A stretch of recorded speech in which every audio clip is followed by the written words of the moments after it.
თამარ ლორდ-ქიფანიძეს ბრალი დღეს ოფიციალურად წაუყენეს. პროკურატურა მას ტაქსის მძღოლზე და პოლიციის მანქანაზე თავდასხმას ედავება.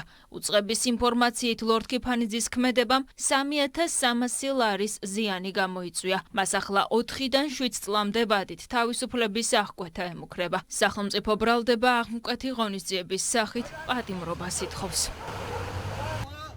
ლაშა ჩხარტიშვილს კი სასამართლომ 14 დღიანი ადმინისტრაციული პატიმრობა შეუფარდა. ლეიბორისტული პარტიის წევრი 19 ოქტომბერს გზის ხელოვნურად გადაკეტვის ბრალდებით ადმინისტრაციული წესით დააკავეს. დღეს კი ახალი დაკავებულების შესახებ გახდა ცნობილი. ასევე გზის გადაკეტვის ბრალდებით დაკავებულია რეჟისორი და ფორმულას დამფუძნებელი გიორგი ლიფონავა. ამის შესახებ ინფორმაცია ტელეკომპანია ფორმულამ გაავრცელა. ჟურნალისტ ვასილ ივანოვ-ჩიქოვანისა და მისი მეუღლის დაკავების შესახებ კი ჟურნალისტის დედამ დაწერა. დღეს დაკავებულთა შორისაა დროას წევრი ნათია ლეთოდიანიც. ის საცხოვრებელ სახლთან აიყვანეს.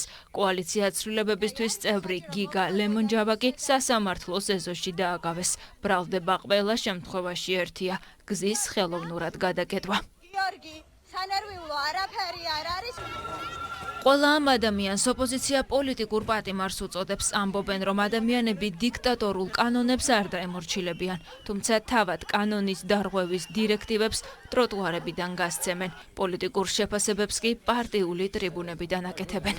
ყველაფერი არის ამ ქვეყანაში ივანიშვილის დრაკონული კანონების და მის მიერ დიქტატურის დამყარების მცდელობის ბრალი, იმიტომ რომ ამ ქვეყანაში არსებობენ თავისუფალი მოქალაქეები, რომლებიც არ ეგუებიან დიქტატორულ კანონებს და შეზღუდვებს, არაპირებენ ივანიშვილის დიქტატურაში ცხოვრებას, ამიტომაც არსებობს ეს ასე ვთქვათ ყოველდღიური პროტესტი, რომლის დროსაც სამწუხაროდ ყოველდღიურად შემოყავს ახალი პოლიტიკური პატიმრები.